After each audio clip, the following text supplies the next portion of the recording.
매일 성경과 함께하는 오늘의 큐티 시간입니다.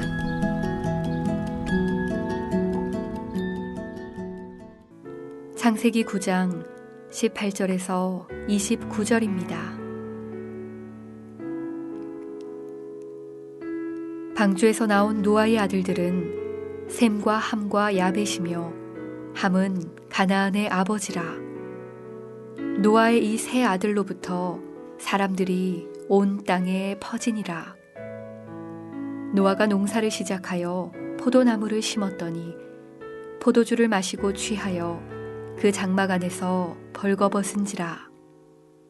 가나안의 아버지 함이 그의 아버지의 하체를 보고 밖으로 나가서 그의 두 형제에게 알림해 셈과 야벳이 옷을 가져다가 자기들의 어깨에 메고 뒷걸음쳐 들어가서 그들의 아버지의 하체를 덮었으며 그들이 얼굴을 돌이키고 그들의 아버지의 하체를 보지 아니하였더라.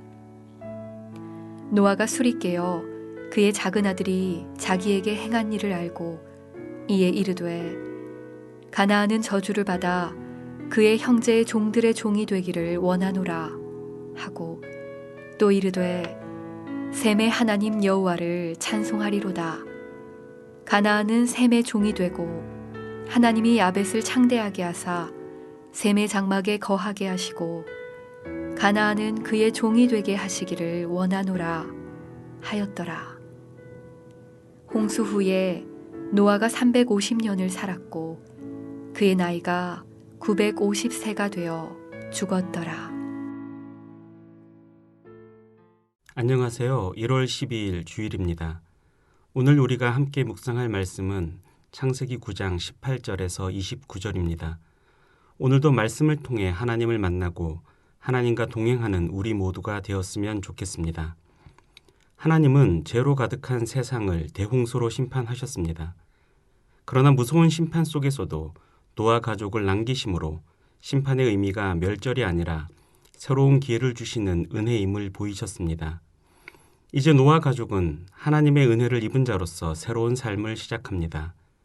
그러나 오늘 말씀은 노아 가족의 새로운 시작이 처음부터 삐걱대고 있음을 보여줍니다. 20절과 21절에 기록된 대로 노아가 포도주를 마시고 취하여 장막 안에서 벌거벗고 잠이 든 것입니다. 물론 노아가 술에 취한 사건을 훨씬 후대에 기록된 잠언 말씀이나 신약 예배소서에 술 취하지 말라는 말씀을 들어 바로 정죄하는 것은 조금 가혹합니다. 그러나 창세기 저자도 이 사건을 결코 긍정적으로 표현하고 있지는 않습니다. 그 증거가 술에 취한 노아가 장막 안에서 벌거벗었다는 사실을 밝힌 것입니다. 벌거벗음은 아담과 하와의 부끄러움을 가리기 위해 가죽옷을 지어 입히신 하나님의 은혜에 반대되는 행동으로 하나님과 사람 앞에서 부끄러운 일일 수밖에 없습니다. 그러나 우리는 여기서 노아 같은 의인이 왜 이런 부끄러운 행동을 하게 되었는지에 너무 집중할 필요는 없습니다. 창세기 저자가 오늘 본문에서 말하고 싶은 것은 술에 취해 벌거벗은 노아가 아니라 이런 노아를 대하는 세 아들의 태도와 그들을 향한 노아의 축복과 저주이기 때문입니다. 가장 먼저 벌거벗은 노아를 발견한 사람은 함입니다. 22절을 보면 가나안의 아버지 함이 그의 아버지의 하체를 보고 밖으로 나가서 그의 두 형제에게 알림해라고 기록하고 있습니다. 함은 우연히 장막에 들어갔다가 벌거벗은 아버지를 보았을 수 있습니다. 그렇다면 은혜를 받은 자답게 아버지의 부끄러움을 가려줘야 했습니다. 그러나 함은 아버지의 부끄러움을 가려주기는커녕 이를 형제들에게 알리기까지 했습니다. 반면 셈과 야벳은 아버지의 부끄러운 모습에 대해 듣자 옷을 들고 뒷걸음질로 장막에 들어가 아버지의 부끄러움을 덮어주었습니다. 아담과 하와의 부끄러움을 덮어주셨던 하나님을 닮은 모습입니다. 모두 같은 은혜를 받고 새로운 삶을 시작했지만 모두 같은 마음으로 같은 삶을 살았던 것이 아니었습니다. 함은 부끄러움을 덮어주시는 하나님의 은혜를 너무 빨리 잊었습니다. 하나님의 은혜를 잊은 채 19절에 기록된 것처럼 온 땅으로 자손을 퍼뜨렸습니다. 그래서 결국 인류는 11장에 기록되어 있는 것처럼 결국 다시 하나님을 대항해서 바벨탑을 쌓는 절망적인 상태에까지 이르렀습니다.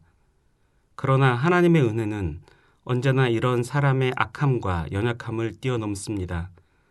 술에서 깨어난 후 아들들의 행동을 알게 된 노아는 셈과 야벳을 축복하고 함의 아들 가나안을 저주합니다. 사실 이 부분이 오늘 본문의 핵심입니다. 하나님은 노아의 축복과 저주를 통해 변함없는 당신의 은혜를 보여주십니다. 그 은혜는 26절에 기록된 또 이르되 셈의 하나님 여호와를 찬송하리로다 라는 말씀으로 드러납니다.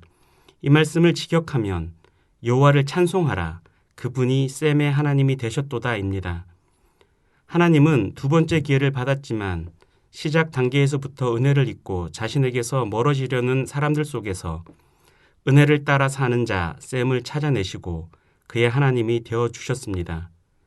그리고 그에게 장래에 일어날 놀라운 구속사건을 약속해 주셨습니다.